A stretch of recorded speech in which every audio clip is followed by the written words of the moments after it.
छोड़ दो, मुझे छोड़ दो, मेरे पास कुछ भी नहीं है। मालती अपनी बकरियों को लेकर फुटपाथ पर खड़ी है। एक आदमी उसके सामने चाकू लेकर उसे धमका रहा है।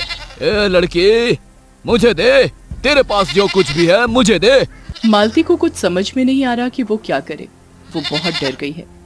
शहर के कायदे कानून से वो अनजान है। उसके पास सच में देने के लिए कुछ भी नहीं है। क्यों नहीं है और वो ऐसे अकेली शहर के रास्तों पर बकरियों को लेकर क्यों खड़ी है, ये जानने के लिए हमें इस कहानी की शुरुआत में जाना पड़ेगा। इस कहानी की शुरुआत होती है बिलासपुर नाम के एक छोटे से गांव से। मालती उसी गांव की लड़की है। वो एक सीधी सादी अच्छी लड़की है। कभी किसी के साथ झगड़ा नहीं किया, कभी किसी को उल्टा सीधा नहीं कहा। वो बस अपने ही धुन में रहती है। उसको अपनी बकरियों से बहुत प्यार है। वो दिन भर बकरियों को लेकर इधर उधर घूमती है। दिन भर घूमकर मालती घर पहुंचती है। ये देखो, आ गई महारानी। कहाँ थी इतनी देर तक? तुझे ढूंढते ढूंढते मेरी जान निकल गई। अरे माँ, चिंता क्यों करती हो? मैं तो बकरियों को चराने गई थी। ऐसी धूप में बकरी चराने जाएगी तो काली पड़ जाएगी, फिर तुझसे शादी कौन करेगा? तभी वहाँ पर मालती के पिता हरिहर आते हैं और कहते हैं, अरे तुम चिंता ना करो जानकी, हमारी बेटी की शादी तो शहर में होगी। हाँ, शहर में तो जैसे लड़के बैठे हुए हैं इस गवार से शादी करने के लिए। पिताजी, मेरी शादी चाहे जहाँ पर हो, इन बकरियों को तो मैं लेकर जाऊंगी। हाँ। ये सुनकर जानकी और हरिहर हंस देते हैं। ऐसे ही हंसते खेलते मालती के दिन बीतते हैं। उससे गांव वाले बहुत प्यार करते हैं। गांव के मुखिया मदन लाल मालती के लिए लड़का भी ढूंढ रहे हैं। इससे पहले इस गांव से शहर में किसी की शादी नहीं हुई, इसीलिए सभी का सपना है कि मालती की शादी शहर में ही हो। वहाँ शहर में आकाश नाम का एक लड़का अपनी प्रेमिका पल्लवी के साथ पार्क में बैठा हुआ है।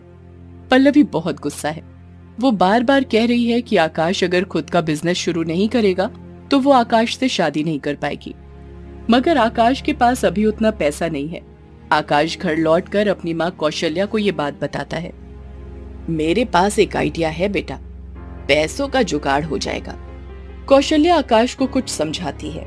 आकाश राजी हो जाता है। कौशल्या गांव में आकाश के लिए रिश्ता ढूंढना चालू करती है और भाग्य के खेल से उसकी नजर बिलासपुर की मालती के ऊपर ही पड़ती है। गांव के मुखिया तो शहर में लड़का ढूंढ ही रहे थे। आकाश को पाकर जैसे उनको चांद मिल गया हो। वो तभी मालती के घर जाते हैं। अरे सुनो मालती के बापू, मालती के लिए शहर से रिश्ता आया है। शहर से? भगवान का लाख लाख शुक्र है। हाँ, लेकिन सिर्फ उनको दहेज में बहुत सारे पैसे चाहिए। ठीक है मुखिया जी, पुरखों की जायदाद है, उसे बेच देंगे और ये घर भी गिरवी रख देंगे। और क्या, शहर में शादी होगी हमारी बिटिया की, इससे ज्यादा और क्या चाहिए। मुखिया जी खुश हो जाते हैं। आकाश और कौशल्या मालती को देखने आते हैं। बात पक्की हो जाती है। हरिहर 10 लाख दहेज में देने के लिए राजी हो जाता है। मालती बकरियों को ले जाने की बात करती है। कौशल्या मान जाती है। हमारी भी एक शर्त है, हमारे घर बहुएं डोली में ही जाती हैं। हम चाहते हैं कि मालती को भी डोली में विदा किया जाए। मालती के घर वाले ये भी मान लेते हैं। शादी का दिन आ जाता है और दोनों की शादी हो जाती है। हरिहर दहेज के 10 लाख भी दे देता है। शादी के बाद विदाई का समय आ जाता है। 4 आदमी डोली लेकर खड़े हैं। कौशल्या मालती से कहती है, सुनो बहू, मैं और आकाश गाड़ी में आगे आगे चलते हैं, तुम डोली में बैठ कर आओ। मैंने डोली वालों को हमारे घर का पता दे दिया है। ठीक है माँ जी। ये बोलकर मालती बकरियों को लेकर डोली में बैठ जाती है। कौशल्या और आकाश गाड़ी में बैठते हैं। गाड़ी आगे निकल जाती है। 4 आदमी डोली लेकर आगे बढ़ने लगते हैं। मालती डोली के अंदर से बाहर रास्तों की तरफ देखती रहती है। डोली चलती रहती है। मालती डोली में बैठकर नए सपने सजा रही है। एक नई जिंदगी के सपने, ससुराल के सपने। इतने में डोली शहर में पहुंच जाती है और एक घर के सामने रुकती है। वो 4 आदमी कंधे से डोली को नीचे रखते हैं। उनमें से एक आदमी कहता है, ये लीजिए, आपका ससुराल आ गया। आपकी सास ने हमें यही पता दिया था। मालती अपनी बकरियों को ले जाकर बाहर निकलती है और सामने एक बड़ा सा बंगला देखती है। डोली वाले चले जाते हैं। मालती दरवाजे पर जाती है और दरवाजा खटखटाती है। दरवाजा खोलकर बाहर आता है एक अनजान लड़का। लड़के की उम्र आकाश के जैसी ही है। इसका नाम अंकुश है। अंकुश कहता है, हाँ, कौन है आप? किसे ढूंढ रही है? मालती चौंक जाती है। ऐसा तो उसने उम्मीद भी नहीं किया था। वो कहती है, मेरे पति और सास को ये मेरी ससुराल है ना? ससुराल? नहीं तो, ये किसी का भी ससुराल नहीं है। क्या नाम है आपके पति का? हाय राम, अपने पति का नाम कोई मुंह पर लेता है क्या? अच्छा, तो आपकी सास का क्या नाम है? सास का नाम कौशल्या है। कौशल्या?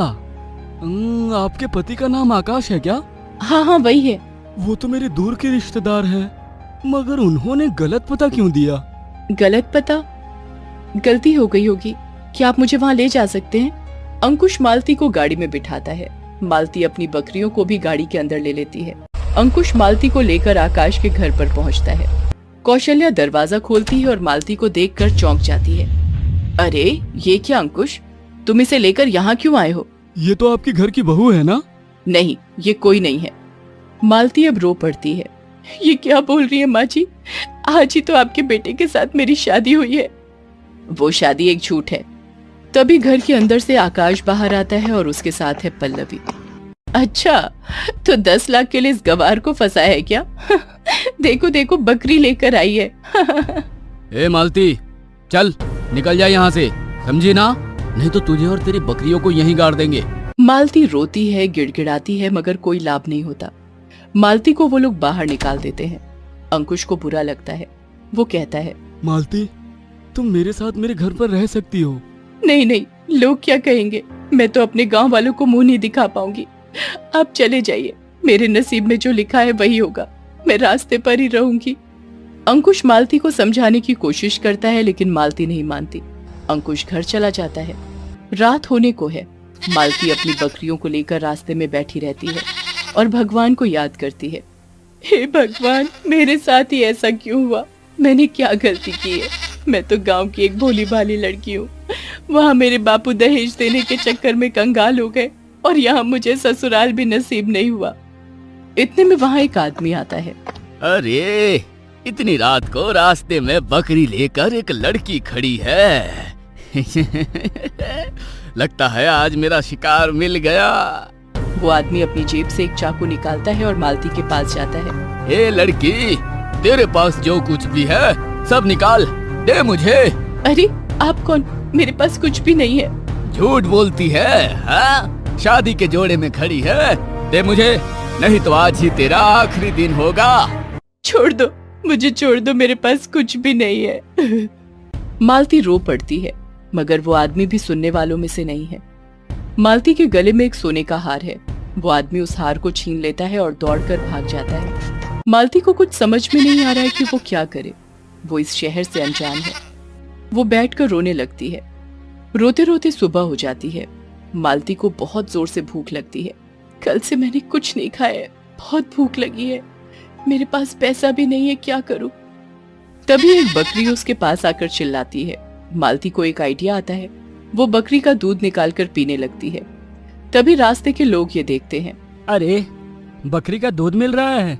ए लड़की, मुझे भी 2 बकरी का दूध। ये बोलकर वो आदमी एक बोतल आगे बढ़ा देता है। मालती उसमें दूध भर कर देती है।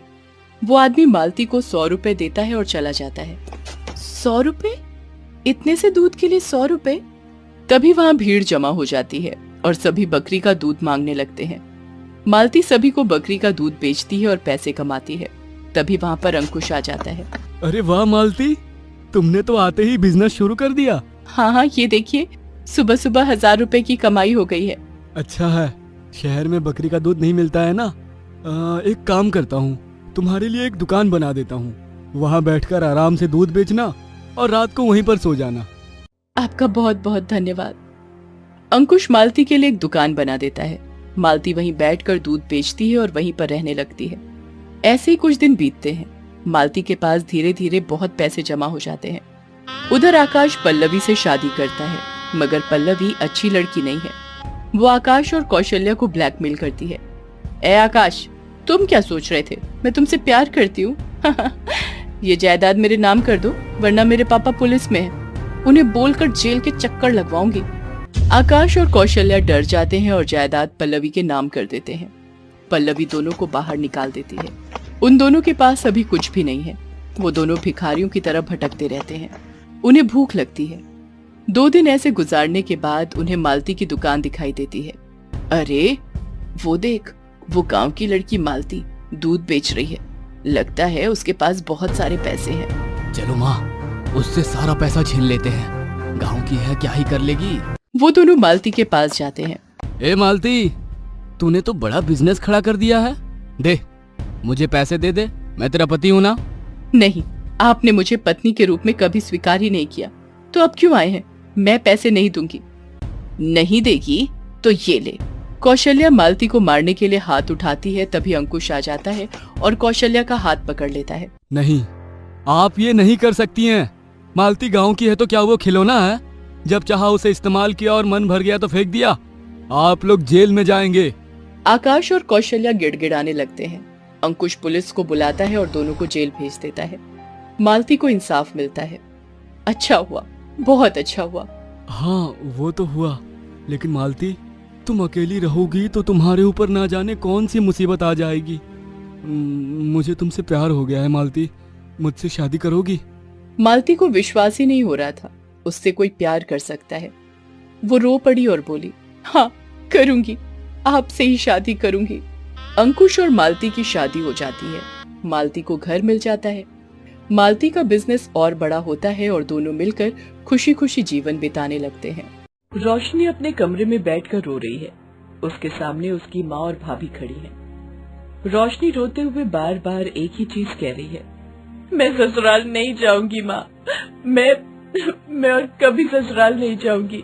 उसकी भाभी गुस्सा होकर कहती है, ऐसे कैसे नहीं जाएगी? तेरे भैया ने यहाँ लंगर खाना खोल के रखा है क्या, जो तू जीवन भर बैठकर खाती रहेगी? रोशनी को इस बात से बुरा लगता है। उसकी माँ बिमला को भी बुरा लगता है, मगर वो कुछ बोल नहीं पाती। रोशनी की भाभी दिल की अच्छी नहीं है, वो बस खुद के बारे में सोचती है, इसीलिए वो रोशनी को यहाँ रखना नहीं चाहती। नहीं भाभी, मैं ससुराल नहीं जाऊंगी, चाहे यहाँ रह के खाली पेट मर क्यों ना जाऊं, उस घर में मैं लौटूंगी नहीं। उसकी भाभी और गुस्सा हो जाती है।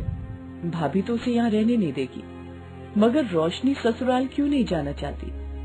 इसका उत्तर जानने के लिए हमें कुछ महीने पहले जाना पड़ेगा। रोशनी गांव की एक भोली भाली लड़की है। उसकी एक गाय है। रोशनी उसे प्यार से मोती बुलाती है। वो मोती से बहुत प्यार करती है।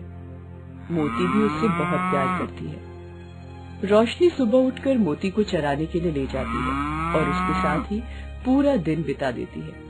ऐसे ही रोशनी का दिन बीतता जाता है। एक दिन रोशनी गाय चरा रही होती है। इतने में ही उसकी बचपन की सहेली खुशबू वहाँ जाती है। खुशबू शादीशुदा है। खुशबू को देखकर रोशनी खुश हो जाती है और कहती है, अरे खुशबू, तू कब आई ससुराल से? कल रात को ही आई हूँ और आते ही तुझसे मिलने चली आई। हाँ, जैसे मेरी कितनी याद आ रही थी तुझे। साल में एक बार तो आती है यहाँ। क्या करूँ, ससुराल के काम से छुटकारा कहाँ मिलता है। एक बार तेरी शादी हो जाए फिर समझेगी। क्या समझूंगी, मुझे शादी वादी नहीं करनी, और करूंगी भी तो मेरी मोती को साथ लेकर जाऊंगी। ये सुनकर खुशबू जोर जोर से हंसने लगती है। ससुराल में गाय लेकर जाएगी। और अगर मेरी तरह तेरी शादी शहर में हुई तो क्या? शादी चाहे जहाँ हो, मैं मोती को लेकर जाऊंगी। मैं इसके बिना नहीं रह सकती। पागल लड़की, तेरा बचपना नहीं गया। ठीक है, शादी होने दे, फिर देखती हूँ। ये सुनकर रोशनी को शादी से डर लगने लगता है। वो मन ही मन वादा करती है कि वो कभी शादी नहीं करेगी, मगर जन्म, मृत्यु और शादी तो भगवान के हाथ में होता है। कुछ ही दिनों बाद रोशनी के घर में उसके लिए एक रिश्ता आता है। लड़के वाले शहर से है। लड़के का नाम आकाश है। आकाश और उसकी माँ जानकी रोशनी को देखने आते हैं। मुझे तो लड़की बहुत पसंद है। हाँ माँ, मुझे भी। लेकिन ये गांव की लड़की शहर में शहरी कायदे कानून से चल पाएगी क्या? तभी रोशनी की माँ बिमला कहती है, हाँ, क्यों नहीं, हमारी बेटी सब कुछ सीख लेगी। असल में आकाश भी रोशनी को बहुत पसंद आया। रोशनी कहती है, हाँ मैं सब कुछ सीख लूंगी, मगर मेरी एक शर्त है। शर्त? कैसी शर्त?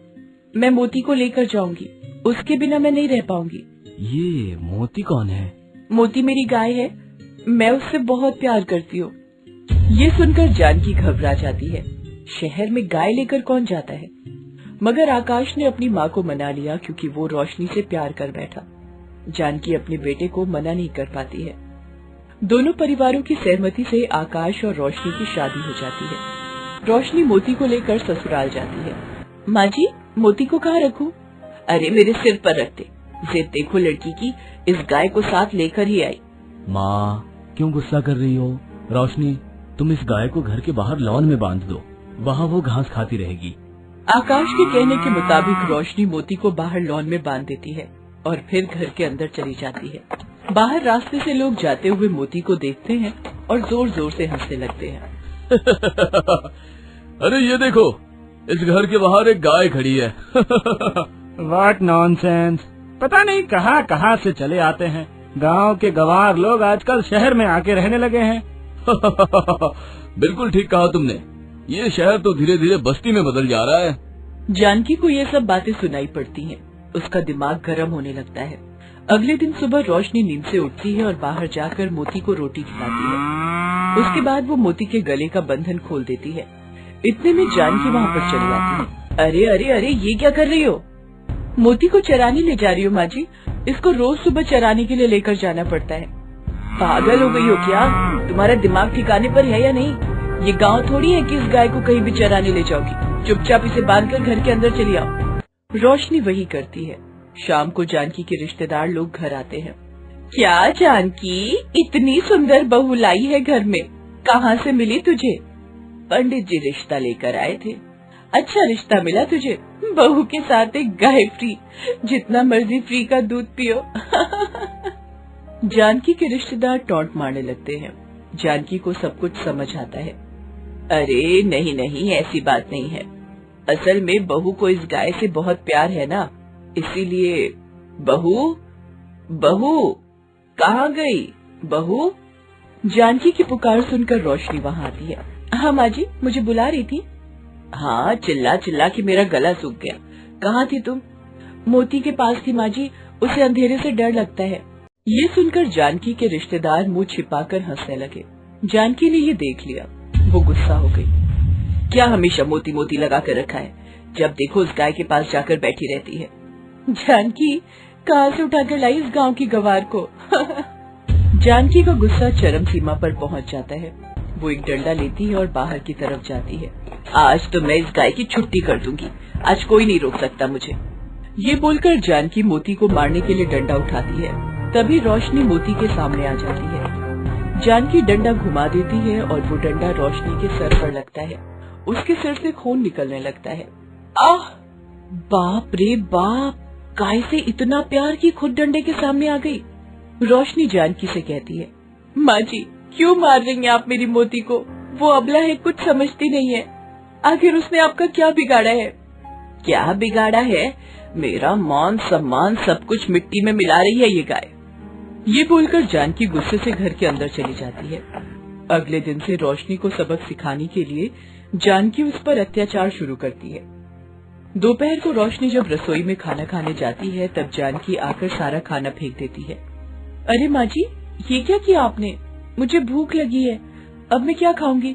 मुझे क्या पता, जब तक तेरी वो गाय इस घर में रहेगी तब तक तुझे खाना नहीं मिलेगा। ये बोलकर जानकी चली जाती है और रोशनी को दिखा दिखा कर खाना खाती है। रोशनी को बुरा लगता है। उसके बाद जानकी कहती है, क्या हुआ बहू, जाकर तेरी मोती के साथ घास खा ले। ऐसे जानकी रोशनी को परेशान करने लगती है। उसका खाना बंद कर देती है। घर का सारा काम उसी से करवाती है। कमरे का पंखा भी नहीं चलाने देती है। एक दिन तो जानकी कुछ ज्यादा ही कर देती है। वो मोती को एक दवाई खिला देती है जिससे मोती बीमार पड़ जाती है। उसकी आंखें बंद सी हो जाती हैं। अच्छा हुआ, इस मुसीबत के मरने से ही मुझे शांति मिलेगी। रोशनी ये देखती है और उसके सिर पर गुस्सा चढ़ जाता है। वो तभी मोती को लेकर उस घर से निकल जाती है। चल मोती, यहाँ हमारा कोई नहीं है, चल यहाँ से। जा रही है ना? ठीक है, कभी वापस मत आना। रोशनी मोती को लेकर चलते चलते मायके पहुँच जाती है और रोने लगती है। मैं ससुराल नहीं जाऊंगी माँ, मैं और कभी ससुराल नहीं जाऊंगी। रोशनी रोती रहती है। उधर अगले दिन जानकी कमरे के अंदर आराम कर रही होती है, तब कमरे में कहीं से एक सांप घुस जाता है और जानकी को काट लेता है। अरे बाप रे, सांप कहाँ से आ गया? मुझे अभी अस्पताल जाना पड़ेगा। जानकी अस्पताल जाती है और इंजेक्शन लगवा लेती है और वो ठीक हो जाती है। उस दिन शाम को अचानक उसका सर चकरा जाता है और वो जमीन पर गिर जाती है। आसपास के लोग उसे अस्पताल लेकर जाते हैं। अस्पताल में ट्रीटमेंट करने के बाद वो ठीक होती है। तभी जानकी की एक रिश्तेदार कहती है, जानकी, मुझे लगता है तुम पर किसी की बुरी नजर पड़ी है, एक बार ज्योतिष के पास जाओ। जानकी ज्योतिष के पास जाती है। ज्योतिष जानकी का हाथ देखकर कहते हैं, तुम्हारे जीवन में बहुत सारे दुर्घटना घटने की संभावना है। तुम्हारे शनि का दोष चल रहा है। सावधानी से ना रहने से तुम्हारी जान तक जा सकती है। ये सुनकर जानकी बहुत डर जाती है और कहती है, क्या इससे बचने का कोई उपाय नहीं है? उपाय तो है, मगर तुम शहर में रहती हो, कर पाओगी? आप बोलिए तो सही। दिन में 2 बार गौ माता की पूजा करनी होगी और एक गाय को 2 बार खाना खिलाना पड़े और उस गाय को सहलाना पड़े, क्योंकि गौ माता के शरीर पर 33 करोड़ देवी देवताओं का वास होता है। जो व्यक्ति गौ माता की सेवा पूजा करता है, उस पर आने वाली सभी प्रकार की विपदाओं को गौ माता हर लेती है। मगर तुम्हारे घर में कोई गाय थोड़ी है। ये सुनकर जानकी हंस पड़ती है। ये आप क्या कह रहे हैं? मैं शहर की रहने वाली हूँ, मेरे पास गाय कहाँ से आएगी? और गाय की पूजा करने से ही कोई ठीक हो सकता है क्या? कुछ भी। ये बोलकर जानकी वहाँ से चली जाती है। वो रास्ते से चलकर घर की ओर जा ही रही होती है कि इतने में एक कार आकर उसे धक्का मार देती है। जानकी का एक हाथ टूट जाता है। डॉक्टर प्लास्टर कर देते हैं और तभी जानकी को ज्योतिष के बोले हुए शब्द याद आते हैं। वो मन ही मन कहती है, ज्योतिष भी सच कह रहे थे, आगे और भी बुरी घटनाएं घट सकती हैं। इससे पहले मुझे गौ माता की पूजा करनी होगी। तभी जानकी को रोशनी की याद आती है। इसके बाद जानकी खुद रोशनी के घर जाकर रोशनी को मनाती है, मगर रोशनी ससुराल लौटना नहीं चाहती। नहीं नहीं, जहाँ मेरी मोती की कोई कदर नहीं है, मैं वहाँ कभी नहीं जाऊंगी। तभी जानकी उसे समझाती है कि आज से वो भी गौ माता की पूजा करेगी, खुद से ज्यादा मोती से प्यार करेगी। तब जाके रोशनी मानती है और वो मोती को लेकर ससुराल जाती है। गौ माता की पूजा करने से जानकी का हाथ भी जल्दी ठीक हो जाता है और वो शनि के दोष से मुक्त हो जाती है। जानकी रोशनी से माफी मांग लेती है। बहू, मुझे माफ कर दो बहू, मैंने गलती की थी, मुझे माफ कर दो। आप तो माँ जैसी हैं माँ जी, आपने मुझे और मोती को अपना लिया, यही बहुत है मेरे लिए। ये सुनकर जानकी रोशनी को गले लगा लेती है। इसके बाद सभी खुशी खुशी जीवन बिता देते हैं। दोस्तों, आप हमारे चैनल को जरूर सब्सक्राइब करें